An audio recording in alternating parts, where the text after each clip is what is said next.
Mahdi, let the game begin. ফ্রিল্যান্সারদের জন্য super offer. বিকাশে Payoneer থেকে টাকা আনলেই 2% বোনাস। সুপ্রিয় দর্শক মণ্ডলী, সবাইকে আমন্ত্রণ জানাচ্ছি। জার্মানি বনাম জাপানের একটি অত্যন্ত প্রাণবন্ত ম্যাচে কিক অফ করে ফেলেছে জার্মানি, এবং ওইদিকে দুরু দুরু বুকে অপেক্ষা করছে খায়রুল বাশার এবং নাদিয়া। খায়রুল বাশারের কাছে চলে যাব। জাপানকে মনে হয় শুরু থেকে একটু চাপে রেখেছিল জার্মানি।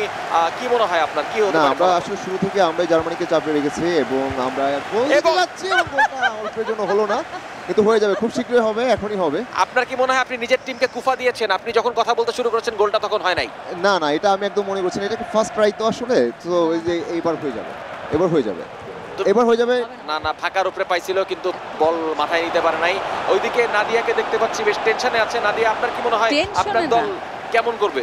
আমার দল অনেক ভালো, বরাবরই ভালো খেলে, এবার ভালো খেলে। এইটাকে আপনি ভালো খেলা বলেন? চাপে নিচ্ছি না। নাদিয়া গোলটা খেয়ে তারপরে বলুন। জাস্ট শুরু হচ্ছে, দাঁড়ান দেখি না কি হয়। ওই যে মানে খেলার 9 মিনিট হয়ে গেছে, এখনো ওই পাশে বল যায় নাই। জাপান ভার্সেস জার্মানি, এটা আপনি ভালো খেলা বলেন? ধৈর্য না আসলে আমি খুব মজা পাচ্ছিলাম যে জার্মানির সাথে খেলতেছি আজকে, কিন্তু জার্মানি যদি এরকম স্লো হয়ে যায় না, খেলা ওটা মজা পাচ্ছি না, বুঝছো? নাদিয়া, একটু তোমার এই যে আসিফকে একটু ইয়ে করো। তোমার নিলয়কে ঝাঁকা দিয়ে কিন্তু নিলয় ঠিকঠাক খেলতেছে এবং খুব শীঘ্রই আমরা আসলে বলটা পেলেই এবার একটা গোল দিব।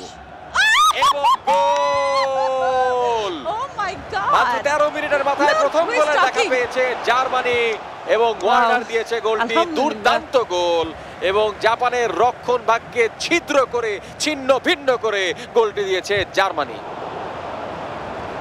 একদমই গোনা ফুটবলটা তারা খেলে করগুইনা এবং সেভাবেই কিন্তু জালে বলটা প্রবেশ করিয়ে দিয়েছেন Timo Warner. What a goal, excellent. 2018 সালের ওয়ার্ল্ড কাপেও